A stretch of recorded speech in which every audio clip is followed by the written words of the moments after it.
ಈಗಾಗಲೇ ಒಂದು big shocking news ಏನು ಅಂತ ಹೇಳಿದ್ರೆ ಮಂತ್ರಿ ಸ್ಥಾನದ ಆಕಾಂಕ್ಷಿಯಾಗಿದ್ದಂತ ಎಂಎಲ್ಸಿ ಎಚ್ ವಿಶ್ವನಾಥ್ ಅವರಿಗೆ ಈಗ ಬಿಗ್ ಶಾಕ್ ಆಗಿದೆ. ಕಾರಣ ಇಷ್ಟನೇ, ಸಚಿವ ಸ್ಥಾನ ನೀಡದಂತೆ ಹೈಕೋರ್ಟ್ ಒಂದು ಮಧ್ಯಂತರ ಆದೇಶವನ್ನು ಹೊರಡಿಸಿದೆ. ಸಚಿವರಾಗೋ ಹಂಬಲದಲ್ಲಿದ್ದಂತ ಎಚ್ ವಿಶ್ವನಾಥ್ಗೆ ಖಂಡಿತವಾಗ್ಲೂ ಇದು ಹಿನ್ನಡೆ, ಅದರಲ್ಲಿ ಯಾವ ಅನುಮಾನ ಇಲ್ಲ. ಎಚ್ ವಿಶ್ವನಾಥ್ ಸಚಿವರಾಗಲು ಅನರ್ಹರಾಗಿದ್ದಾರೆ. ಸಂವಿಧಾನದ ಆರ್ಟಿಕಲ್ 164(1)(b) 361(b) ಅಡಿಯಲ್ಲಿ ಅನರ್ಹ. ಹೈಕೋರ್ಟ್ ವಿಭಾಗೀಯ ಪೀಠ ಈ ಒಂದು ಮಧ್ಯಂತರ ಆದೇಶವನ್ನ ಹೊರಡಿಸಿದೆ. ಸ್ನೇಹಿತರೆ, ಸಹಜವಾಗಿ ಇಲ್ಲಿ ಚುನಾಯಿತರಾದ ನಂತರ ಜನರಿಂದಾದ್ರೂ ಆಯ್ಕೆ ಆಗಿರಬೇಕು ಆತ ಸಚಿವ ಸ್ಥಾನ ಅಲಂಕರಿಸಲು, ಇಲ್ಲದೆ ಹೋದ್ರೆ ಜನಪ್ರತಿನಿಧಿಗಳಿಂದ ಆದ್ರೂ ಆಯ್ಕೆ ಆಗಿರ್ಬೇಕಾಗತ್ತೆ. ಆದ್ರೆ ಜನರಿಂದಲೂ ಆಯ್ಕೆ ಆಗಿಲ್ಲ, ಜನಪ್ರತಿನಿಧಿಗಳಿಂದಲೂ ಕೂಡ ಅವರು ಆಯ್ಕೆ ಆಗಿಲ್ಲ. ಜನಪ್ರತಿನಿಧಿಗಳು ಆಯ್ಕೆ ಮಾಡೋದು ಅಂತ ಹೇಳಿದ್ರೆ ಇಲ್ಲಿ ವಿಧಾನ ಪರಿಷತ್ ಸದಸ್ಯರಾಗಬೇಕು ಅಂತ ಹೇಳಿದ್ರೆ ಅಲ್ಲಿ ಎರಡು ವಿಭಾಗಗಳನ್ನು ನಾವು ನೋಡಬಹುದು. ಜನಪ್ರತಿನಿಧಿಗಳು ಕೂಡ MLCಯನ್ನಾಗಿ ಮಾಡ್ತಾರೆ ಮತ್ತು ಸಾಹಿತ್ಯ ಕ್ಷೇತ್ರ, ಪದವೀಧರರ ಕ್ಷೇತ್ರ ಅನ್ನುವ ಆಧಾರದ ಮೇಲೂ ಕೂಡ MLCಯನ್ನಾಗಿ ಮಾಡೋದು ಉಂಟು. ಆದರೆ ಇದು ನಿಜಕ್ಕೂ ಕೂಡ ಬಿಗ್ ಶಾಕ್. ಹೀಗಾಗಿ ಸಚಿವರಾಗುವ ಒಂದು ಆಕಾಂಕ್ಷೆಯನ್ನು ಹೊಂದಿದಂಥ ಎಚ್ ವಿಶ್ವನಾಥ್ ಅವರಿಗೆ ನಿಜಕ್ಕೂ ಕೂಡ ಇದು ಶಾಕ್. ಆದರೆ ಆರ್ ಶಂಕರ್ ಮತ್ತು MTB ನಾಗರಾಜ್ ಅವರಿಗೆ ಬಿಗ್ ರಿಲೀಫ್ ಖಂಡಿತವಾಗ್ಲೂ ಇದೆ. ಅವರು ಸಂವಿಧಾನದ ಅಡಿಯಲ್ಲಿ ಮರು ಆಯ್ಕೆ ಆಗಿರೋದ್ರಿಂದ ಅನರ್ಹತೆ ಇಲ್ಲ. ಇದು ಸದ್ಯಕ್ಕೆ ಇರುವಂತಹ ಮಾಹಿತಿ. ಈ ವಿಚಾರವನ್ನ ನಾವು ಮತ್ತಷ್ಟು ಹಂತ ಹಂತವಾಗಿ ನೋಡೋಣ. ಹೈಕೋರ್ಟ್ ವಿಭಾಗೀಯ ಪೀಠ ಸದ್ಯಕ್ಕೆ ಮಧ್ಯಂತರ ಆದೇಶವನ್ನ ಹೊರಡಿಸಿದೆ. ಮಂತ್ರಿ ಸ್ಥಾನದ ಆಕಾಂಕ್ಷಿಯಾಗಿದ್ದಂಥ ಎಚ್ ವಿಶ್ವನಾಥ್ಗೆ ಈಗ ನಿಜಕ್ಕೂ ಕೂಡ ಇದು ಬಿಗ್ ಶಾಕ್. ಅದರಲ್ಲಿ ಎರಡು ಮಾತಿಲ್ಲ. ಸಚಿವ ಸ್ಥಾನ ನೀಡಬಾರದು ಅಂತ ಹೈಕೋರ್ಟೇ ಈಗ ತಾಕೀತ್ ಮಾಡಿರೋದ್ರಿಂದ, ಮಧ್ಯಂತರ ಆದೇಶದಲ್ಲಿ ಆ ವಿಚಾರವನ್ನ ಹೇಳಿರೋದ್ರಿಂದ ಅವರು ಸಚಿವರಾಗುವ ಪ್ರಶ್ನೆ ಸದ್ಯಕ್ಕಿಲ್ಲ ಅನ್ನೋದನ್ನ ನಾವು ಸ್ಪಷ್ಟವಾಗಿ ಹೇಳಬಹುದು. ಸಚಿವರಾಗುವ ಹಂಬಲದಲ್ಲಿ ಖಂಡಿತವಾಗ್ಲೂ ಇದ್ರು. ಯಾಕಂತ ಹೇಳಿದ್ರೆ ಅದೇ ಉದ್ದೇಶವನ್ನ ಇಟ್ಕೊಂಡು, ಅದೇ ಗುರಿಯನ್ನ ಇಟ್ಕೊಂಡು, ಅದೇ ಕನಸನ್ನ ಇಟ್ಕೊಂಡು ಅವರು ಬೇರೆ ಪಕ್ಷಕ್ಕೆ ಬರಲು ಒಪ್ಪಿದ್ರು. ಮತ್ತು ಸಾರ್ವಜನಿಕವಾಗಿ ಭಾರತೀಯ ಜನತಾ ಪಕ್ಷದ ನಾಯಕರು ಹೇಳೋ ಹಾಗೆ, ಮುಖ್ಯಮಂತ್ರಿಗಳು ಹೇಳೋದಾಗೆ ಅವರಿಗೆಲ್ಲ ಮಂತ್ರಿ ಮಾಡ್ತೇನೆ ಅನ್ನುವ ಮಾತುಗಳನ್ನು ಸಾರ್ವಜನಿಕರಾಗಿ ಹೇಳಿದ್ದು ಕೂಡ ಉಂಟು, ಸಾರ್ವಜನಿಕರಲ್ಲಿ ಹೇಳಿದ್ದು ಉಂಟು, ಮಾಧ್ಯಮದ ಮುಂದೆ ಹೇಳಿದ್ದುಂಟು. ಹೀಗಾಗಿ ಇದನ್ನು ನಾವು ಹೇಳಬಹುದಾಗಿದೆ. ಹೌದು, ಅವರು ಸಚಿವ ಸ್ಥಾನ ಆಕಾಂಕ್ಷಿ ಆಗಿದ್ರು, ಅದರಲ್ಲಿ ಎರಡು ಮಾತಿಲ್ಲ. ಇನ್ನು ಆರ್ ಶಂಕರ್ ಅವರು ಮರು ಚುನಾವಣೆಗೆ ಸ್ಪರ್ಧೆ ಮಾಡಿರಲಿಲ್ಲ ರಾಣೆಬೆನ್ನೂರು ಕ್ಷೇತ್ರದಲ್ಲಿ. ಹೀಗಾಗಿ ಅವರು ಭಾರತೀಯ ಜನತಾ ಪಕ್ಷದ ಆದೇಶದಂತೆ ನಡೆದುಕೊಂಡಿದ್ರು. ಅವರ ಮಾತಿನ ಅನ್ವಯ ಅವರು ತಮ್ಮ ಒಂದು ವಿಶ್ವಾಸವನ್ನು ಉಳಿಸ್ಕೊಂಡಿದ್ದಾರೆ. ಹೀಗಾಗಿ ಅವರು ಮತ್ತೆ MLC ಆಗಿದ್ದಾರೆ. ಅದು ಜನಪ್ರತಿನಿಧಿಗಳೇ ಆಯ್ಕೆ ಮಾಡಿರೋದು, ಅಂದರೆ MLAಗಳೇ ಆಯ್ಕೆ ಮಾಡಿರೋದ್ರಿಂದ ಅವರಿಗೆ ಸಚಿವ ಸ್ಥಾನಕ್ಕೆ ಧಕ್ಕೆ ಬರೋಲ್ಲ. ಯಾರಿಗೆ? ಆರ್ ಶಂಕರ್ ಆಗಿರ್ಬೋದು ಮತ್ತು MTB ನಾಗರಾಜ್ ಅವರಾಗಿರ್ಬೋದು. ರಾಜ್ಯಪಾಲರು ಸಂವಿಧಾನಬದ್ಧವಾಗಿ ಸಚಿವರನ್ನ ನೇಮಿಸಬೇಕಾಗತ್ತೆ. ಹೀಗಾಗಿ ಆ ನಿಯಮಗಳನ್ನು ಪಾಲನೆ ಮಾಡಲೇಬೇಕಾದಂಥ ಒಂದು ಅನಿವಾರ್ಯತೆ ಸಹಜವಾಗಿ ಇರುತ್ತೆ.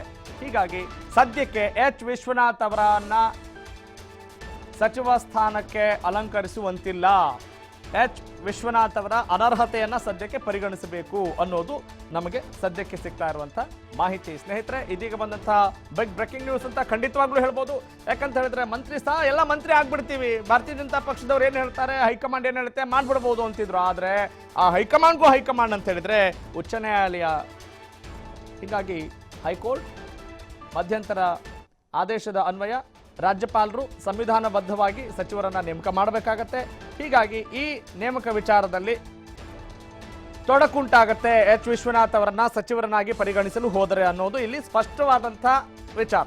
ಎಸ್ ಸ್ನೇಹಿತರೆ, ಈ ವಿಚಾರಕ್ಕೆ ಸಂಬಂಧಪಟ್ಟಾಗೆ ಮತ್ತಷ್ಟು ಅಪ್ಡೇಟ್ಸ್ ನೀಡ್ತಾರೆ, ಮತ್ತಷ್ಟು ಕ್ಲಾರಿಟಿ ನೀಡ್ತಾರೆ, ಅನಾಲಿಸಿಸ್ ಕೂಡ ಮಾಡ್ತಾರೆ. ಆ ಬಗ್ಗೆ ಮತ್ತಷ್ಟು ಮಾಹಿತಿನ ನೀಡಲಿಕ್ಕೆ ಲೈವ್ ಜಾಯ್ನ್ ಆಗ್ತಾ ಇದ್ದಾರೆ ನನ್ನ colleague court correspondent G Manjunath. Manju, ನಿಜಕ್ಕೂ ಇದು ಶಾಕಿಂಗ್ ನ್ಯೂಸ್ ಅಂತ ಹೇಳ್ಬೋದು. ಆದರೆ ಈ ಮುಂಚೆನೆ ಇದನ್ನ ಭಾರತೀಯ ಜನತಾ ಪಕ್ಷದವರಾಗಿರ್ಬೋದು, ಎಚ್ ವಿಶ್ವನಾಥ್ ಅವರಾಗಿರ್ಬೋದು ಎಕ್ಸ್ಪೆಕ್ಟ್ ಮಾಡಿದ್ರಾ?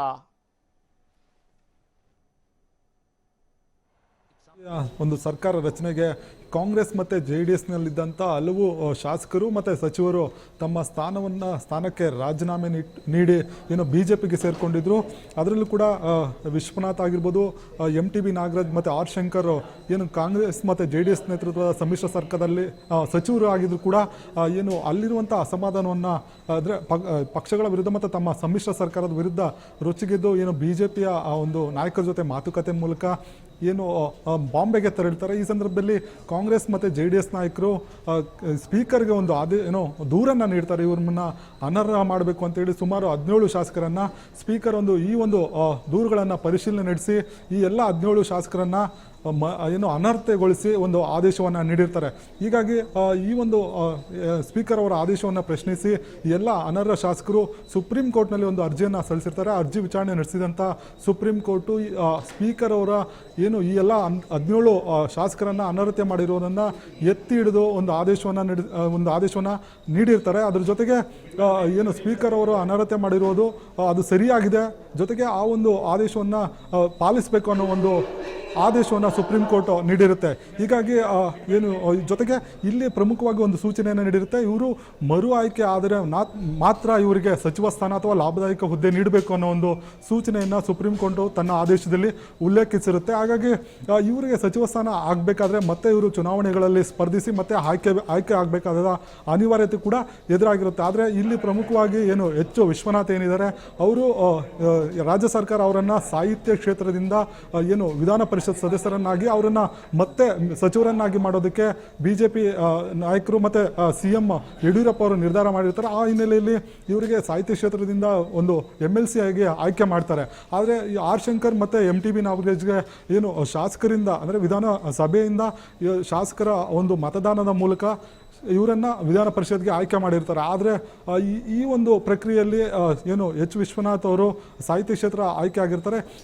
ಏನು ಸುಪ್ರೀಂ ಕೋರ್ಟ್ ಆದೇಶದ ಅನ್ವಯ ಇವರಿಗೆ ಸಚಿವ ಸ್ಥಾನ ನೀಡೋದಕ್ಕೆ ಸಾಧ್ಯ ಇಲ್ಲ ಎಂಬ ಒಂದು ಆರೋಪದ ಹಿನ್ನೆಲೆಯಲ್ಲಿ ವಕೀಲ ಹರೀಶ್ ಅವರು ಹೈಕೋರ್ಟ್ನಲ್ಲಿ ಒಂದು ಸಾರ್ವಜನಿಕ ಹಿತಾಸಕ್ತಿ ಅರ್ಜಿಯನ್ನು ಸಲ್ಲಿಸಿರ್ತಾರೆ. ಈ ಅರ್ಜಿ ವಿಚಾರಣೆ ನಡೆಸಿರುವಂಥ ಹೈಕೋರ್ಟ್ CJ AS ಓಕಾ ಅವರ ನೇತೃತ್ವದ ವಿಭಾಗೀಯ ಪೀಠ ಇವತ್ತು ಒಂದು ಆದೇಶವನ್ನು ನೀಡಿದೆ. ಅದರಲ್ಲಿ ಪ್ರಮುಖವಾಗಿ ಏನು ಸುಪ್ರೀಂ ಕೋರ್ಟ್ ಆದೇಶ ನೀಡಿದೆ, ಅನರ್ಹತೆ ಮಾಡಿ ಆ ಒಂದು ಅನರ್ಹತೆಯನ್ನು ಏನು CM ಮತ್ತು ರಾಜ್ಯಪಾಲರು ಪರಿಗಣಿಸಬೇಕು. ಯಾಕಂದರೆ ವಿಶ್ವನಾಥ್ ಅವರು ನೇರವಾಗಿ ಏನು ಆಯ್ಕೆ ಆಗಿಲ್ಲ, ಅವರು ನೇಮಕವಾಗಿದ್ದಾರೆ. ಹೀಗಾಗಿ ಅವರಿಗೆ ಸದ್ಯಕ್ಕೆ ಸಚಿವ ಸ್ಥಾನ ನೀಡೋದಕ್ಕೆ ಬರೋದಿಲ್ಲ ಅನ್ನೋ ಒಂದು ಮಧ್ಯಂತರ ಆದೇಶವನ್ನು ನೀಡಿದೆ. ಹೀಗಾಗಿ ಏನು ಹಲವು ದಿನಗಳಿಂದ ವಿಶ್ವನಾಥ್ ಅವರು ನಾನು ಸಚಿವ ಆಗ್ತೀನಿ ಅನ್ನೋ ಒಂದು ಆಸೆಯಲ್ಲಿದ್ದರೂ ಅವರಿಗೆ ಈಗ ತಣ್ಣೀರೇರಿಸಿದಂಥ ಆಗಿದೆ.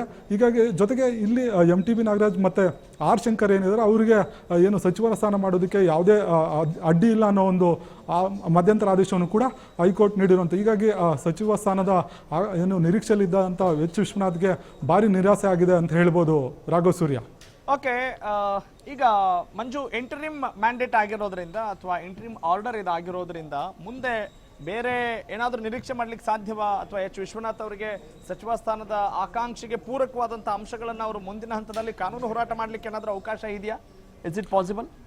ಖಂಡಿತ ರಾಘವಸೂರಿ. ಈಗಾಗಲೇ ಇಲ್ಲಿ ಪ್ರಮುಖವಾಗಿ ಏನು ಅರ್ಜಿಯಲ್ಲಿ ಹರೀಶ್ ಅವರು PL ಸಲ್ಲಿಸಿದ್ದಾರೆ. ಅದರಲ್ಲಿ ಇವರನ್ನು ಕೂಡ ಪ್ರತಿವಾದಿಗಳನ್ನಾಗಿ ಮಾಡಲಾಗಿದೆ ಮತ್ತು ಜೊತೆಗೆ ಅವರಿಗೆ ನೋಟಿಸನ್ನು ಕೂಡ ಕೋರ್ಟ್ ನೀಡಿತ್ತು. ಜೊತೆಗೆ ಅವರ ವಕೀಲರು ಕೂಡ ಈಗಾಗಲೇ ಕೋರ್ಟ್ಗೆ ತಮ್ಮ ಏನು ಆಕ್ಷೇಪಣೆಗಳೇನಿದೆ ಅದನ್ನು ಕೋರ್ಟ್ಗೆ ವಿವರಿಸಿದ್ದಾರೆ. ಆದರೆ ಇಲ್ಲಿ ಪ್ರಮುಖವಾಗಿ ಕಾನೂನಾತ್ಮಕ ತೊಡಕುಗಳು ಏನಂದರೆ ಸುಪ್ರೀಂ ಕೋರ್ಟ್ ತನ್ನ ಆದೇಶದಲ್ಲಿ ಸ್ಪಷ್ಟವಾಗಿ ಉಲ್ಲೇಖಿಸಿದೆ.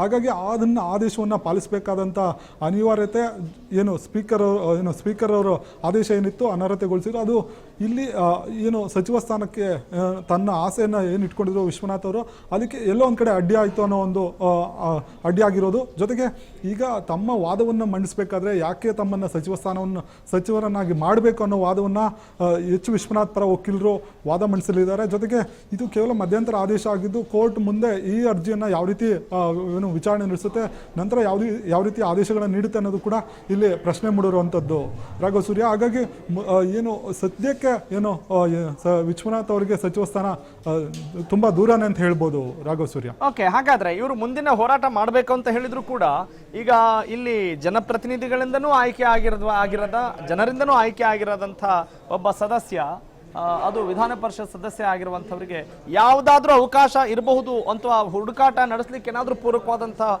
ಪಾಯಿಂಟ್ ಸಿಗುವಂಥ ಸಾಧ್ಯತೆ ಏನಾದರೂ ನಾವು ಎಕ್ಸ್ಪೆಕ್ಟ್ ಮಾಡ್ಬೋದಾ?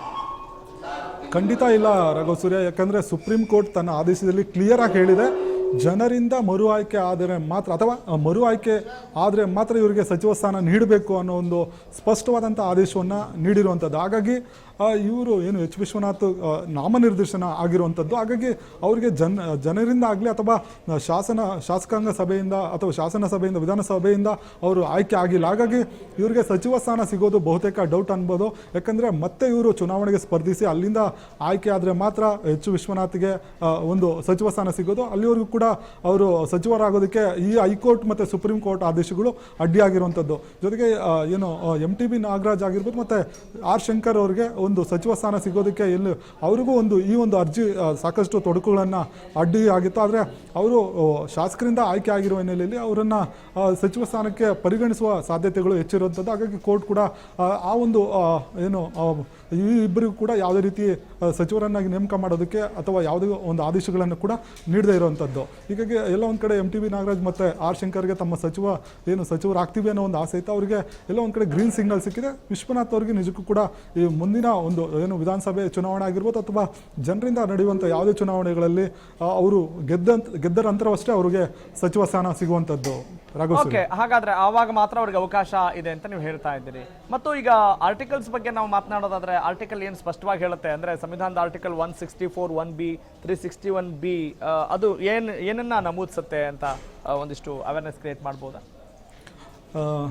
ರಘು ಸೂರ್ಯ, ಇಲ್ಲಿ ಪ್ರಮುಖವಾಗಿ ಏನು ಸಮ್ಮಿಶ್ರ ಸರ್ಕಾರದಲ್ಲಿದ್ದಂಥ ಶಾಸಕರು ಮತ್ತು ಸಚಿವರು ತಮ್ಮ ಪಕ್ಷದ ವಿರುದ್ಧ ಧ್ವನಿ ಎತ್ತಿ ಏನು BJPಗೆ ಸೇರ್ಪಡೆ ಆಗ್ತಾರೆ, ಆ ಸಂದರ್ಭದಲ್ಲಿ ಪಕ್ಷ ವಿರೋಧಿ ಚಟುವಟಿಕೆಗಳನ್ನು ಮಾಡಿದ್ದಾರೆ ಅನ್ನೋ ಒಂದು ಆರೋಪವನ್ನು ಕಾಂಗ್ರೆಸ್ ಮತ್ತು JDS ನಾಯಕರು ಒಂದು ದೂರನ್ನು ನೀಡ್ತಾರೆ. ಅದರಲ್ಲಿ ಸಂವಿಧಾನದ ಏನು ಕಾನೂನುಬದ್ಧವಾಗಿ ಒಂದು ಪಕ್ಷಾಂತರ ನಿಷೇಧ ಕಾಯ್ದೆಯಡಿ ಈ ಒಂದು ಕ್ರಮವನ್ನು ತೆಗೆದುಕೋಬೇಕು ಅಂತ ಏನು ಈ ಸೆಕ್ಷನ್ಗಳ ಉಲ್ಲೇಖ ಆಗಿದೆ, ಅದು ಪಕ್ಷಾಂತರ ನಿಷೇಧ ಕಾಯ್ದೆಯಡಿ ಕ್ರಮವನ್ನು ತೆಗೆದುಕೊಳ್ಳೋದಕ್ಕೆ ಸ್ಪೀಕರ್ಗಿರುವಂಥ ಅಧಿಕಾರ. ಹಾಗಾಗಿ ಈ ಒಂದು ಆರ್ಟಿಕಲ್ ಅನ್ವಯ ಏನು ಸ್ಪೀಕರ್ ಅವರು ಈ ಎಲ್ಲ ಶಾಸಕರನ್ನು ಅದರಲ್ಲೂ ಕೂಡ ಏನು ವಿಶ್ವನಾಥ್ ಆಗಿರ್ಬೋದು, MTB ನಾಗರಾಜ್, ಆರ್ ಶಂಕರ್ ಅವನ್ನ ಡಿಸ್ಕ್ವಾಲಿಫೈ ಮಾಡಿರ್ತಾರೆ, ಅದನ್ನೇ ಅನರ್ಹಗೊಳಿಸಿರ್ತಾರೆ, ಶಾಸಕ ಸ್ಥಾನದಿಂದ ಅನರ್ಹಗೊಳಿಸಿರ್ತಾರೆ. ಹಾಗಾಗಿ ಏನು ಸ್ಪೀಕರು ಈಗ ಅನರ್ಹಗೊಂಡಿರೋಂಥ ಶಾಸಕರನ್ನ ಮತ್ತೆ ಸಚಿವ ಸ್ಥಾನ ಮಾಡಬೇಕಾದ್ರೆ ಅವರು ಮತ್ತೆ ಮರು ಆಯ್ಕೆ ಆಗಬೇಕಾಗತ್ತೆ. ಅಲ್ಲಿವರೆಗೂ ಕೂಡ ಯಾವುದೇ ಲಾಭದಾಯಕ ಹುದ್ದೆಗಳನ್ನು ಅವರಿಗೆ ನೀಡಬಾರ್ದು ಅನ್ನೋದು ಈ ಒಂದು ಸೆಕ್ಷನ್ಗಳಡಿ ಸಂವಿಧಾನದಲ್ಲಿ ಉಲ್ಲೇಖ ಆಗಿರುವಂಥದ್ದು. ಹಾಗಾಗಿ ಹೈಕೋರ್ಟ್ ಈ ಒಂದು ಸೆಕ್ಷನ್ಗಳಡಿ ಏನು ಸ್ಪೀಕರ್ ಅವರು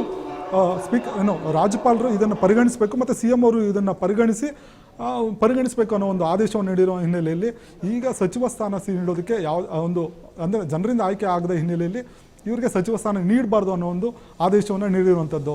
ರಘು ಸೂರ್ಯ, ಇದರಲ್ಲಿ ಏನು ಸ್ಪೀಕರ್ ಅವರು ಡಿಸ್ಕ್ವಾಲಿಫೈ ಮಾಡಿದ್ರು, ಆ ಸೆಕ್ಷನ್ಗಳಡಿ ಅದನ್ನು ಪರಿಗಣಿಸಬೇಕು CM ಮತ್ತು ರಾಜ್ಯಪಾಲರು ಅನ್ನೋ ಒಂದು ಆದೇಶವನ್ನು ಹೈಕೋರ್ಟ್ ನೀಡಿರುವಂಥದ್ದು. ಓಕೆ ಮಂಜುನಾಥ್, ಇದು ಕಾನೂನಾತ್ಮಕವಾಗಿ ಅಲ್ಲ, ಪೊಲಿಟಿಕಲಿ ನಾವು ಆಲೋಚನೆ ಮಾಡಬೇಕಾಗತ್ತೆ. ಆದರೂ ಕೂಡ ನಿಮಗೆ ಈ ಪ್ರಶ್ನೆನ ಕೇಳ್ತಾ ಇದ್ದೇನೆ. ಹಾಗಿದ್ರೆ ಈ ವಿಚಾರ ಮುಖ್ಯಮಂತ್ರಿಗಳಿಗಾಗಿರಲಿ ಅಥವಾ ಹಳ್ಳಿ ಹಕ್ಕಿ ಅಂತ ಕರೆಸ್ಕೊಳ್ಳುವಂಥ ಸಾಹಿತ್ಯದ ಒಲವಿರುವಂಥ ಹಿರಿಯರಾಗಿರುವಂಥ ರಾಜಕೀಯದಲ್ಲಿ ಬಹಳಷ್ಟು ಅನುಭವ ಇರುವಂಥ ಎಚ್ ವಿಶ್ವನಾಥ್ ಅವರಿಗೆ ಈ ವಿಚಾರ ಗೊತ್ತಿರಲಿಲ್ಲ ಅಂತ ಅನ್ಸುತ್ತಾ?